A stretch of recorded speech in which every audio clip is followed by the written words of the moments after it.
Kita tidak bisa membedakan antara terpeleset dalam dosa dan sengaja melakukan dosa. Takut pada dosa itu berarti apa? Kita tidak secara sengaja melakukan dosa. Bahwa kita ini manusia kadang-kadang kepeleset, wajar. Makanya diksinya pakai istilah takut. Jadi takut berarti berhubungan dengan kehati-hatian. Berhubungan dengan kamu menjauhkan diri. Bahwa nanti kan ada orang bilang, Pak, itu wajar kan orang punya dosa, Pak. Kita itu manusia biasa, tidak ada yang sempurna. Iya. Tapi berikhtiarlah semampu mungkin untuk terhindar dari dosa. Cara paling mudah untuk kamu menghindar dengan otomatis adalah kamu takut.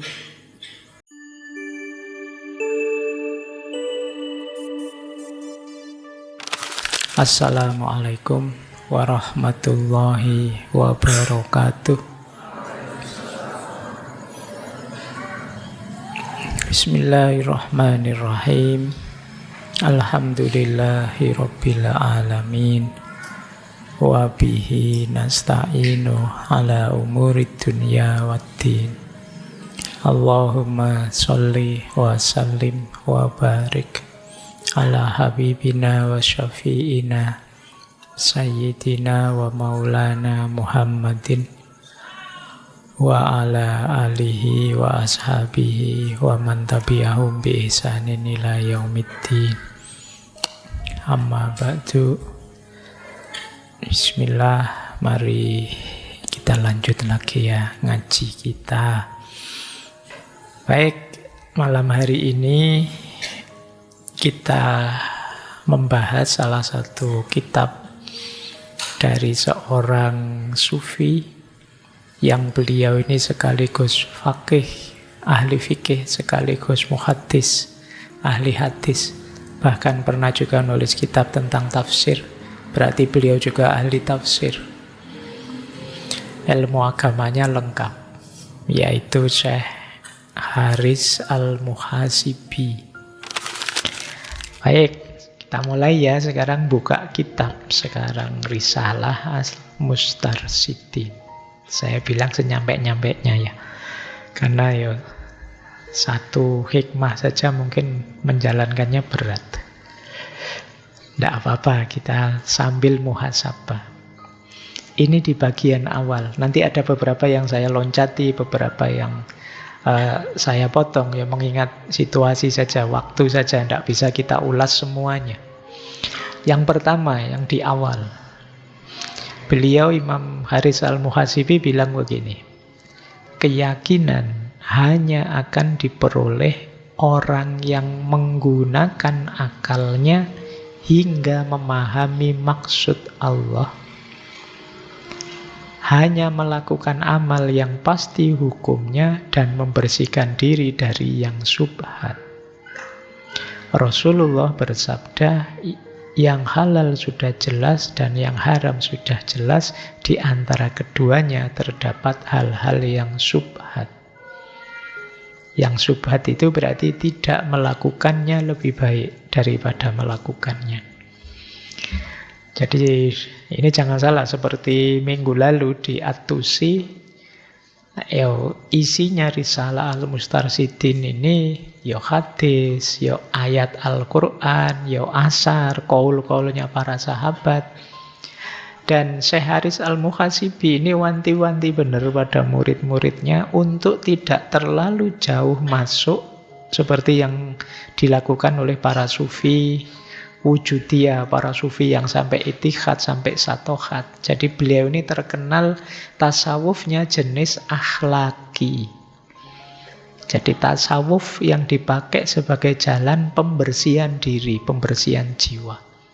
Itulah kenapa gayanya Imam Ghazali tidak jauh-jauh dari sini. Karena Imam Ghazali juga tasawufnya jenis lebih banyak aspek pembersihan diri, pembersihan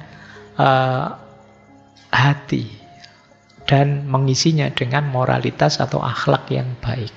Makanya nanti isinya banyak berhubungan dengan moral, banyak berhubungan dengan akhlak dan kebersihan batin. Ya tema-tema seperti ini saya bilang mudah dipahami, tapi nanti banyak, apa istilahmu, mak jeleb. Kamu sering ya pakai istilah mak jeleb itu. Waduh, saya kok ada di situ. Jadi ini mak jelebnya untuk kita saja ya, enggak usah mak jelebin orang lain. Kamu sering yang kamu tembak orang lain. Wong kita sendiri juga masih pontang-panting untuk mewujudkannya. Jadi ini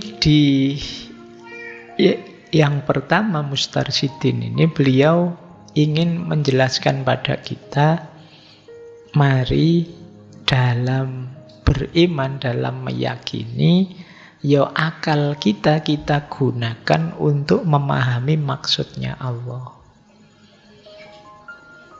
Memahami maksudnya Allah yang mana? Untuk membedakan ini halal, ini haram. Jadi ada gunanya akal itu, yaitu apa? Ya untuk furqan, membedakan. Ini maksudnya, makanya terus disambung dengan hadis, yang halal kan jelas, yang haram jelas. Kok kemudian tidak jelas ini halal apa haram? Namanya syubhat. Kalau syubhat, ya lebih baik ditinggalkan untuk hati-hati. Jadi yang memutuskan ini haram, ini halal, itu kan perenungan kita terhadap, oh setelah saya baca ayatnya berarti ini haram. Oh setelah saya baca ayatnya berarti ini halal. Itu kan sebenarnya yang membunyikan akal kita. Orang ahli fikih menyebutnya istimbat. Ini istilah usul fikih. Jadi, nah ini makanya seperti tadi di awal, akal itu penting loh ya. Kita memahami ayat, memahami maksudnya Allah, itu ya akal kita harus hidup. Makanya kalau ada yang tanya mana lebih penting, Al-Quran atau Nas ataukah akal? Nas atau akal, mana lebih penting? Ini menurut saya pertanyaannya perlu dikritisi. Mana bisa nas saja tanpa akal? Kalau akal kita ngaco, rusak, kita tidak bisa memahami nas. Kalau kamu stres, ngaji, tidak paham. Pikiranmu buntu, pikiranmu tidak jalan, itu tidak sulit. Sebaliknya juga begitu, akal saja juga yang dipedomani apa? Tuntunannya mana? Jadi dua-duanya harus ada. Jadi itu ketika banyak wacana-wacana kan sering mana lebih penting, nasnya atau akalnya, ya dua-duanya penting. Tidak ada salah satu, tidak jalan. Makanya di bagian awal Risalah Mustarsyidin, keyakinan itu berarti kemantapan hati dalam keimananmu bisa kamu peroleh kalau akalmu memahami maksudnya Allah. Sering saya bilang keimanan plus pemahaman itu jauh lebih kuat daripada percaya saja tanpa memahami. Kalau kamu saya bilang, wis pokoknya kamu percaya saja saya. Loh kenapa toh Pak? Loh saya sudah belajar filsafat sejak S1 loh tahun 93. Ini ada argumennya kan berarti. S2-nya saya juga filsafat, S3-nya saya juga filsafat. Buku-buku saya di rumah banyak filsafatnya juga. Misalnya saya ngomong gini terus, oh iya ya Pak, berarti saya percaya ya kalau Bapak ngomong filsafat, tapi selain filsafat enggak. Nah ini kan kamu mantep dengan saya. Kenapa? Tahu alasannya, kamu paham siapa saya. Tapi kalau saya bilang gini, kamu percaya dengan saya, kenapa sih Pak? Wis percaya saja, enggak usah banyak tanya. Itu kan kamu gelisah.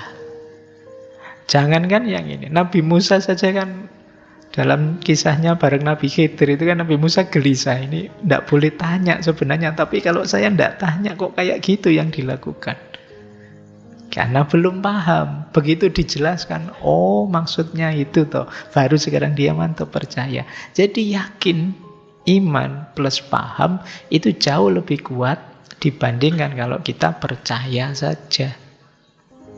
Di situ pentingnya kalian menghidupkan akal budimu, akal pikiranmu. Oke, ini pelajaran pertama dari kitab itu. Jadi nuntun kita untuk belajar mampu membedakan mana halal, mana haram. Sebelum jelas, hati-hati dulu. Itu namanya masih syubhat. Sekarang banyak barang syubhat yang kamu telan. Biasanya dalam bentuk berita dan hoax. Itu kan syubhat semua. Syubhat itu tidak jelas, tidak pasti. Ini mesti tidak sih berita ini, kan masih ragu-ragu. Sebelum pasti jangan diputuskan, hati-hati dulu. Akan lebih menyelamatkan. Oke ya, semoga kita tidak jadi pemakan syubhat di dunia digital. Kita banyak ditelan oleh barang-barang syubhat hari ini. Tidak jelas, nanti belakangan baru ketahuan. Ternyata yang benar ini, kemarin sudah marah-marah. Oke, kayak kemarin itu loh, saya berita terakhir itu. Wah, mana mungkin orang difabel kayak gitu kok bisa. Kan kamu terus itu. Kamu ngamuk-ngamuk sudah dianggap, polisi bikin-bikin. Ternyata belakangan loh. Makanya ojo komentar dulu sebelum jelas. Kamu kan senengannya itu sih, kamu makan barang syubhat. Belum jelas kamu sudah komen. Baik, ini yang pertama ya, pelajaran dari Risalah Al-Mustarsyidin. Kita lanjutkan. Yang kedua, ini dari beliau mengutip Sayyidina Ali bin Abi Thalib. Takutlah hanya terhadap dosamu, berharaplah hanya kepada Tuhanmu, jangan malu bertanya agar menjadi tahu, dan janganlah orang yang ditanya malu menjawab saya tidak tahu, jika memang jawabannya tidak dia ketahui. Nah, ini sekarang nasihat kedua. Ketakutan kita harusnya hanya terhadap dosa. Takutlah melakukan dosa. Pak, tapi kan kita juga nggak boleh takut terus, kan harus ada harapannya, harus ada rojaknya. Ya, tapi rojaknya pada Tuhan. Jadi berharaplah hanya kepada Tuhanmu. Mungkin ini mengutip ini karena menurut Syekh Haris Al-Muhasibi banyak orang yang tidak takut pada dosa karena menganggap Allah itu Maha Pengampun. Jadi santai saja. Kita tidak bisa membedakan antara terpeleset dalam dosa dan sengaja melakukan dosa. Takut pada dosa itu berarti apa? Kita tidak secara sengaja melakukan dosa. Bahwa kita ini manusia kadang-kadang kepeleset, wajar. Makanya diksinya pakai istilah takut. Jadi takut berarti berhubungan dengan kehati-hatian. Berhubungan dengan kamu menjauhkan diri. Bahwa nanti kan ada orang bilang, Pak, itu wajar kan orang punya dosa, Pak. Kita itu manusia biasa, tidak ada yang sempurna. Iya. Tapi berikhtiarlah semampu mungkin untuk terhindar dari dosa. Cara paling mudah untuk kamu menghindar dengan otomatis adalah kamu takut. Ya nanti penjelasan panjangnya di syarahnya itu ya, untuk kamu bisa takut, kenalilah efek dan bahayanya. Kenalilah akibat-akibatnya. Kalau kamu tidak jujur, bohong, nanti mesti ada akibat. Kamu tidak dipercaya orang. Ada akibat, akhirnya statusmu, namamu di masyarakat jatuh. Akhirnya orang tidak peduli kamu dan seterusnya. Ini namanya efek dari dosa. Ketika kalian tahu efeknya, terus saya tidak mau itu. Kalau kamu pinter, maka kamu tidak mau melakukan. Makanya ini nanti kalau dihubungkan dengan kata-katanya Sokrates dulu, orang pinter itu pasti orang baik. Kalau dia masih mau melakukan hal tidak baik, hal yang dosa, berarti dia belum pinter. Kenapa? Dia belum tahu efek jelek, efek merusaknya hal buruk dosa yang dia lakukan. Jadi takutlah hanya pada dosamu, tapi berharaplah hanya pada Tuhanmu. Mari kita berharap hanya pada Allah saja. Jangan berharap pada makhluknya, pada siapapun selain Allah. Dan kita sudah mendeklarasikan ini. Iyyaka na'budu wa iyyaka nasta'in. Setiap kali baca surat Al-Fatihah. Oke. Baik, saya lanjutkan. Janganlah malu bertanya agar jadi tahu. Kalau ini teman-teman apalah, sejak SD sudah diajari malu bertanya sesat di jalan. Nah, ya kalau mungkin malu karena kelihatan bodoh di depan orang lain, tapi sekarang kan kamu bisa bertanya ke Google. Bisa bertanya kemana-mana, banyak lah sekarang fasilitasnya. Tanya ke ustadz-ustadz via online juga bisa. Kalau malu ketahuan ya pakai fake account. Ya, saya tahu kalian fake accountmu mesti banyak. Yang penting jangan malu bertanya. Kalau tadi ada yang subat-subat, tanya dulu ke yang punya otoritas. Ini lebih penting yang terakhir. Dan janganlah orang yang ditanya malu menjawab. Jadi ini kalau peribahasanya dilengkapi, jangan malu bertanya bagi orang yang ingin tahu, tapi juga jangan malu menjawab saya tidak tahu bagi orang yang tidak tahu. Jadi kalau ditanya orang kok tidak tahu, jawab saja tidak tahu, tidak usah ngarang-ngarang. Tidak usah pakai kalimat mungkin-mungkin. Mungkin begini, itu tidak susah itu. Orang tidak akan perhatian dengan kata-kata mungkin di depan, itu yang diperhatikan belakangnya. Itu kalau menyesatkan atau merusak, bisa sesat beneran, rusak beneran. Kalau tidak tahu, bilang saja tidak tahu. Kalau butuh waktu berpikir, coba saya pikir dulu ya, saya rumuskan dulu. Saya cari dulu jawabannya. Jangan nekat. Dulu kena kita belajar Imam Malik.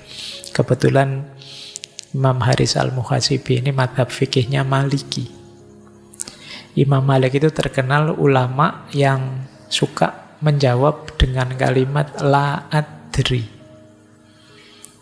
La adri itu aku tidak tahu. Jadi pernah satu majelis, satu pertemuan, dari 24 pertanyaan hanya 4 yang bisa beliau jawab.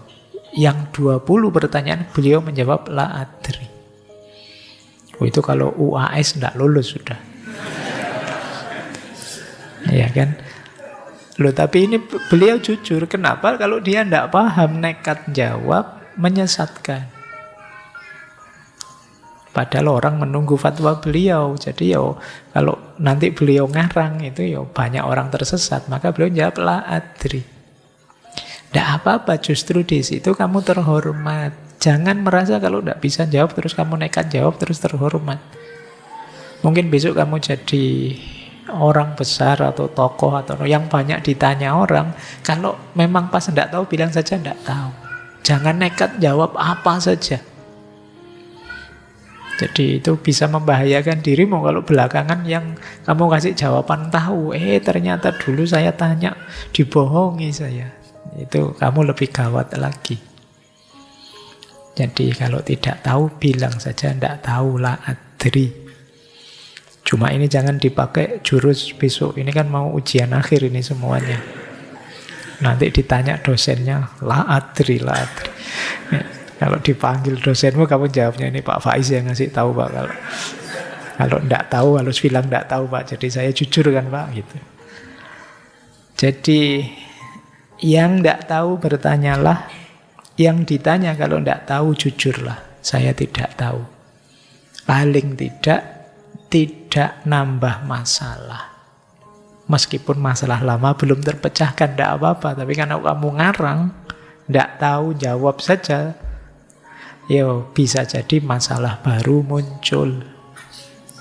Oke, jadi ini bagian dari perjalanan kita mendekat ke Tuhan. Kalau tadi kan menggunakan akal kita, kalau ini takut sama dosa, berharap pada Allah, belajar yang banyak. Kalau tidak tahu bertanya, yang ditanya kalau tidak tahu, jujur saja bilang, saya tidak tahu. Kita lanjutkan.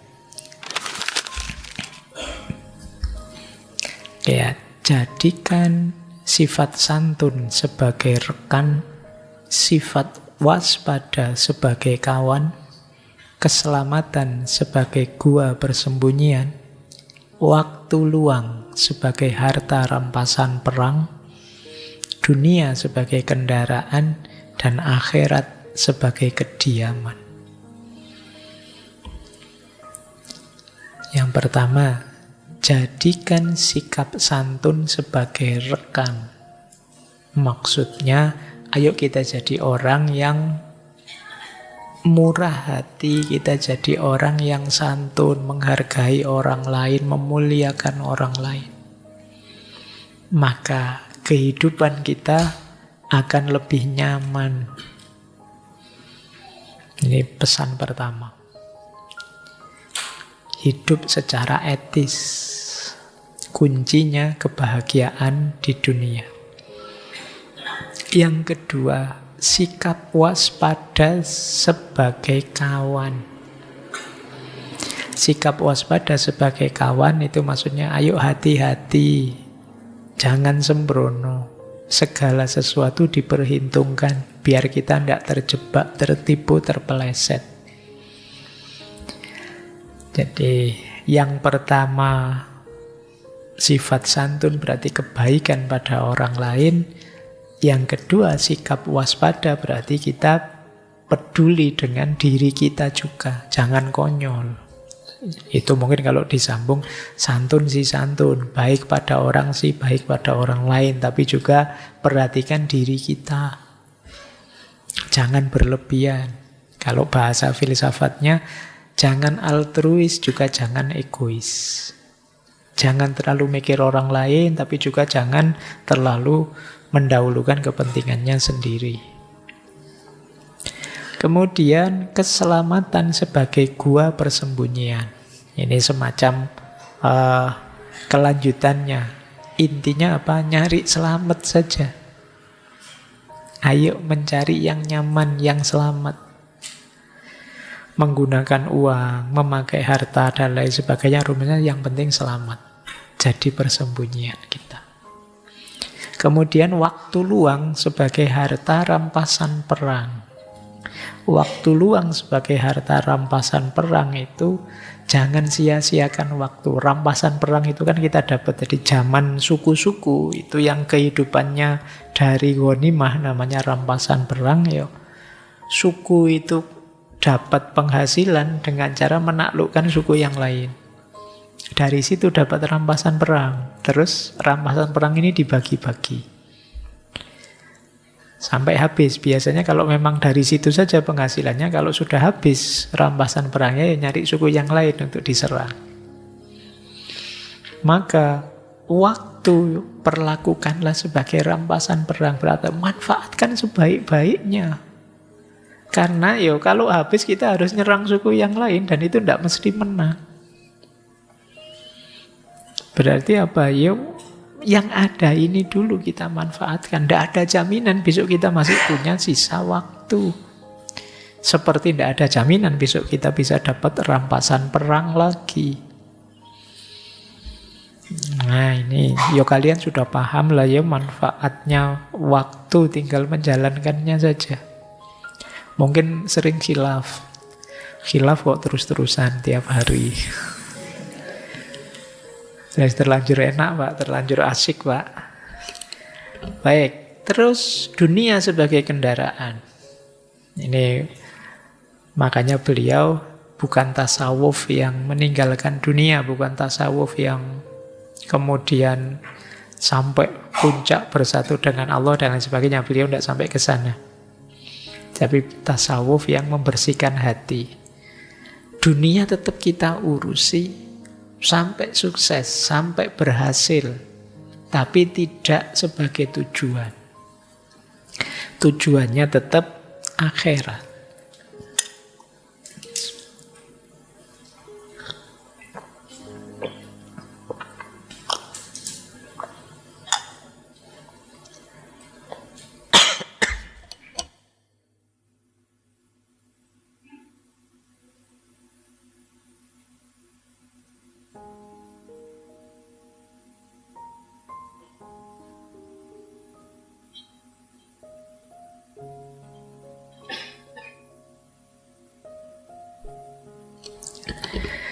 Oke, kita lanjutkan. Suaranya jadi serak.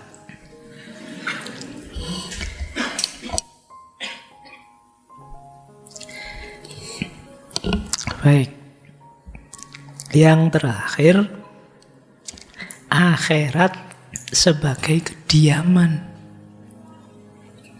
Kediaman itu rumah.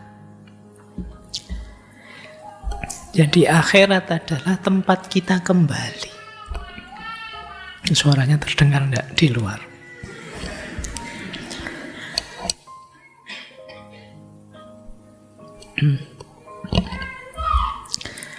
Oke. Makanya kalau sudah nambah umur, suara entek. Tambah tua berarti ya.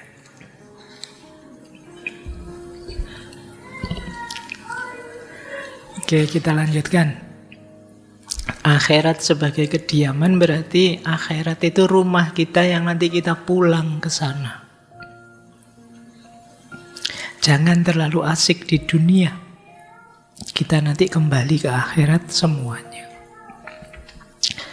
Mari kita cari bekal, cari oleh-oleh sebanyak mungkin untuk nanti kembali ke akhirat. Yuk, kita lanjutkan. Mendengarkan suara saja mau ikut batuk ya sampean. Nih, kita lanjutkan. Terus, ini yang harus kita waspadai dalam hidup. Waspadai yang pertama, lingkungan yang melalaikan. Yang kedua, tipu daya musuh. Yang ketiga, nyanyian hawa nafsu. Yang keempat, buasnya syahwat. Dan yang kelima, angan-angan jiwa. Ini yang sering mendistraksi kita dari akhirat tadi. Yang pertama, lingkungan yang melalaikan. Ekosistem yang membuat kita lalai, lupa pada Allah. Pak, kos saya itu asik sekarang, Pak. Pagi, siang, malam, kamar sebelah itu karaokean terus. Saya wis sok gabung sewaktu-waktu, jadi wis kadang sampai lupa sholat, kadang sampai. Ini berarti lingkungan yang melalaikan.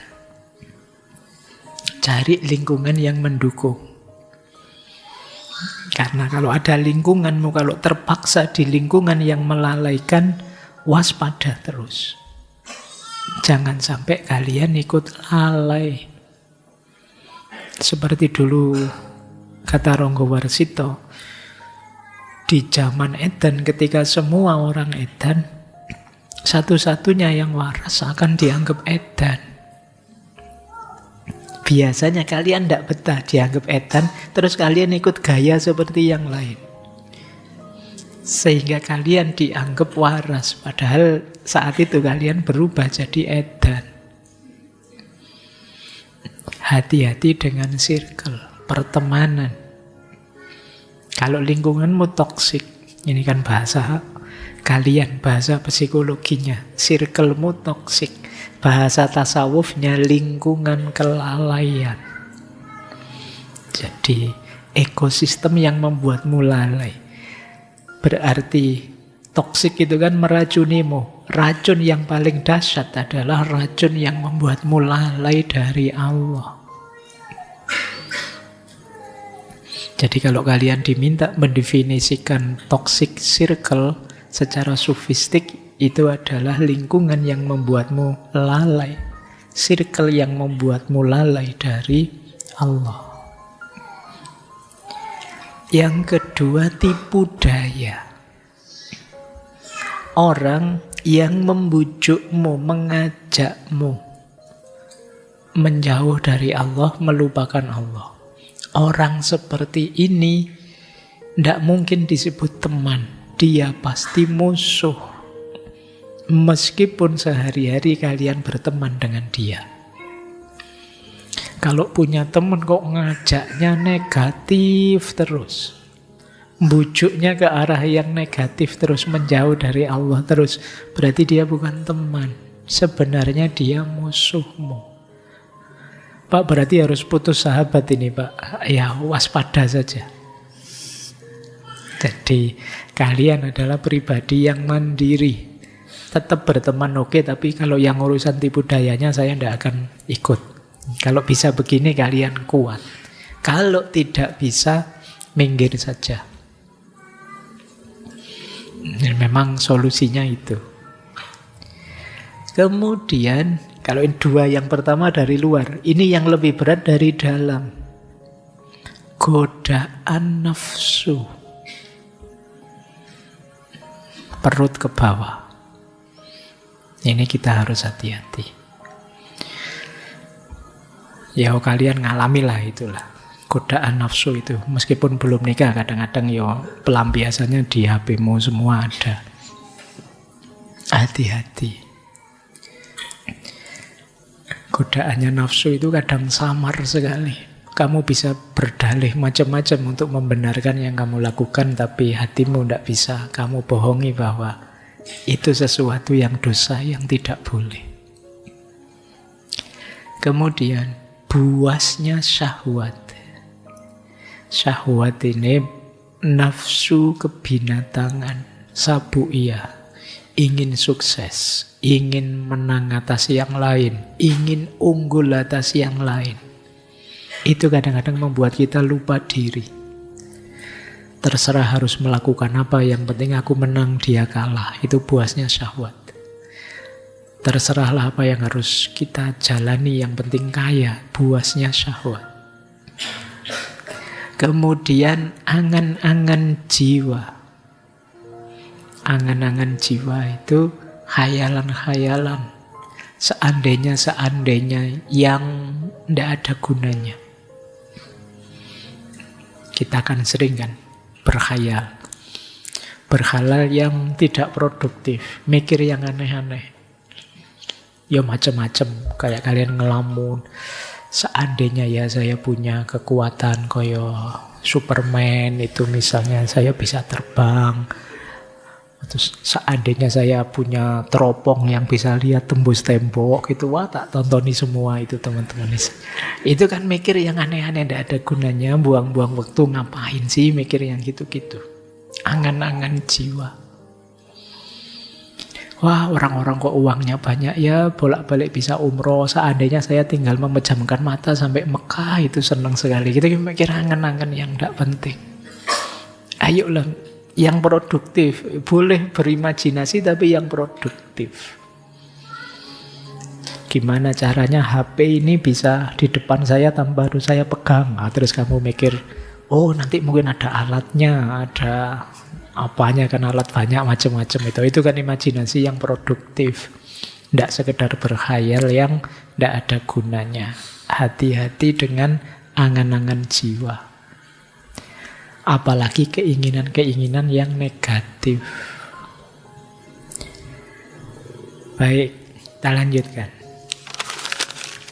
Ketahuilah bahwa kebenaran akan didukung oleh penerimaan jiwa terhadapnya.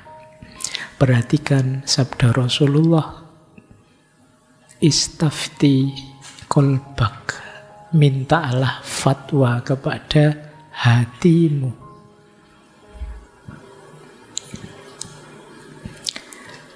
Jadi di antara jalanmu untuk sampai pada kebenaran adalah kejernihan hatimu. Kalau hatimu sudah jernih, dialah yang bisa memfatwakan kebenaran. Maka tanyakan hatimu. Kadang-kadang engkau bingung, saya harus ini benar atau salah sih, hatimu lebih tahu. Makanya di hadis yang lain ada sabdanya Rasulullah, al-ismu itu mahaka fi sodrika wa karihta ayatoli'a alaihin nas. Dosa itu apa yang membuat, yang tidak engkau sukai. Haka fi sodrika itu yang membuat hatimu bergetar, hatimu bingung, wakarihta, dan engkau tidak suka kalau orang lain tahu. Jadi ciri, misalnya kalian tidak banyak, Pak, saya itu tidak banyak baca kitab kuning, jarang ngaji, Pak. Gimana saya bisa tahu ini dosa apa tidak? Biasanya kalau itu berdosa, kamu ragu-ragu, bingung, hatimu seakan-akan tidak menerima, dan kamu tidak suka orang lain tahu. Jadi apa yang kamu sembunyikan, orang lain tidak tahu, dan kamu tidak senang kalau orang tahu, dan tentang hal itu kamu ragu-ragu juga. Hatimu, nek basa Jawa ini mamang, ragu-ragu, kemungkinan itu dosa. Nonton gambar seperti ini boleh ndak ya, Pak? Gitu. Saya coba, kalau orang tuamu tahu kamu nonton gambar kayak gini, nyaman ndak? Ya ndak nyaman, Pak. Oh ya sudah. Kamu lagi asik nonton TV, tiba-tiba ada adegan begitu. Terus pas ada orang tuamu, pas nonton bareng itu, biasanya kan terus jadi salah tingkah semua kan. Jadi sama ndak enaknya itu, kenapa hatimu ndak enak? Mungkin orang tuamu juga ndak enak, tiba-tiba muncul adegan kayak gitu, terus jadi diam semua. Ya, jadi dosa itu begitu. Kamu ndak senang, ndak nyaman kalau ada orang lain tahu bahwa kamu melakukan itu dosa. Biasanya. Maka cara paling ampuh mendeteksi ini beres atau tidak, benar atau tidak, di hadis ini istafti qalbaka, coba minta fatwa hatimu. Tapi syaratnya hatimu harus bersih dulu, jernih dulu. Kalau hatimu sudah gelap, yo melakukan yang jelek-jelek, lah Pak, saya asik-asik aja Pak gini, nah ya wis. Ya memang yang bermasalah hatinya. Jadi ya ndak sembarangan istafti qalbaka. Karena hati itu, kalau dalam tasawuf kan ada 3 kategori. Ada namanya qalbun salim, ada qalbun marid, fi qulubihim maradun fazadahumullahu marada. Ada yang ketiga, ada qalbun mayyit, hati yang sudah mati. Hati yang sudah mati, ya dia tidak kaget melakukan dosa, malah seneng. Menyakiti orang lain bangga. Itu hatimu jangan-jangan sudah mati. Alhamdulillah Pak, saya bikin hoax, sukses Pak. Semua orang bisa saya bohongi. Lu kamu dosa kok bangga, itu gimana? Jangan-jangan hatimu sudah mati. Dan tentu saja hati yang mati lebih berat lagi cara menghidupkannya. Kalau hati yang sakit, qalbun marid, hati yang kelelahan, itu mungkin lebih ringan. Tapi begitu qalbun mayyit, hatimu sudah mati, ya membangkitkannya lagi jauh lebih panjang dan berat. Oke, saya tambahin lagi. Ini sebenarnya belum ada separuhnya. Cuma ya enggak apa-apa, ya memang saya bilang ini trailer saja kok. Silahkan dilanjutkan sendiri nanti ngajinya, atau kapan-kapan kalau ada waktu kita kaji. Tentu saja di sesi yang berbeda. Ikatlah anggota tubuhmu dengan tali kendali ilmu. Gembalakanlah ambisimu dengan mengetahui betapa dekatnya Allah denganmu. Berdirilah di hadapannya layaknya seorang hamba yang memohon pertolongan. Niscaya dia engkau dapati penuh kasih dan sayang. Tadi kan yang tidak boleh, yang harus kita waspadai. Gimana Pak cara mengendalikannya? Kalau itu anggota tubuhmu, itu kan biasanya yang didorong oleh nafsu tadi, mengendalikan tangan, kaki, mata, telinga, ikatlah dengan ilmu. Semua yang dosa, yang maksiat, yang buruk, yang kamu lakukan, itu kalau ilmumu dalam dan luas, pasti kamu enggan melakukannya. Tentang kebohongan misalnya, kalau kamu ngerti benar efeknya kebohongan, kamu tidak akan melakukannya. Jadi tali paling kuat mengikat dirimu itu ilmu. Makanya jangan berhenti belajar. Semakin luas ilmumu, semakin baik perilakumu.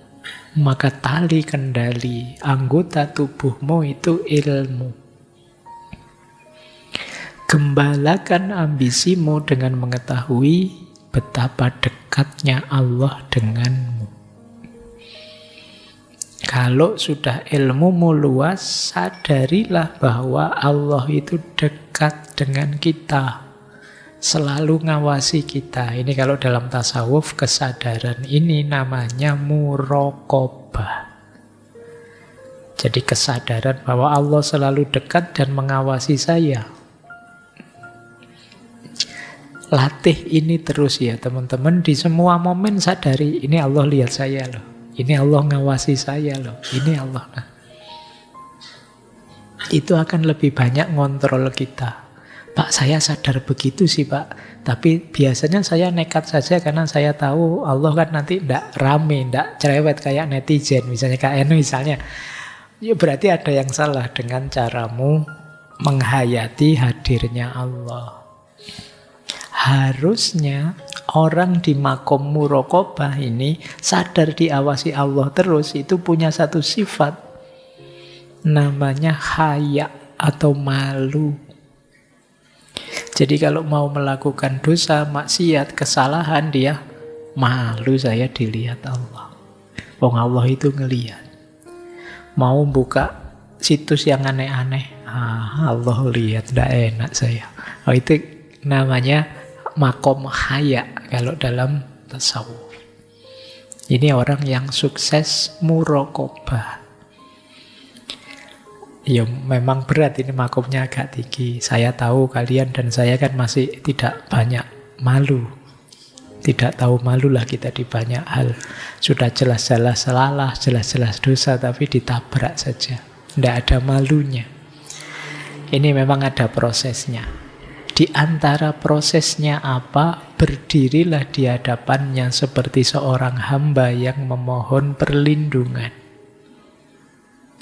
Berdoalah pada Allah, ya Allah, luaskanlah ilmuku. Sadarkanlah aku bahwa Engkau selalu hadir, mengawasiku. Nah, kalau kita memohon padanya seperti seorang hamba, mohon pada Tuannya, maka engkau akan mendapati Dia penuh kasih sayang. Pasti Allah mendengarmu, pasti Allah menjawabmu.